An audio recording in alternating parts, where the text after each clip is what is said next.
ನಂಬಿ ಬಂದಿದ್ದೀನಿ, ಪಾದ ಹಿಡ್ದಿದ್ದೀನಿ.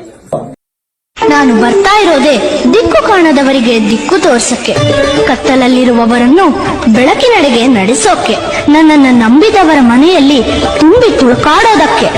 ನೀನೇನು ಚಿಂತೆ ಮಾಡ್ಬೇಡ ತಾಯಿ.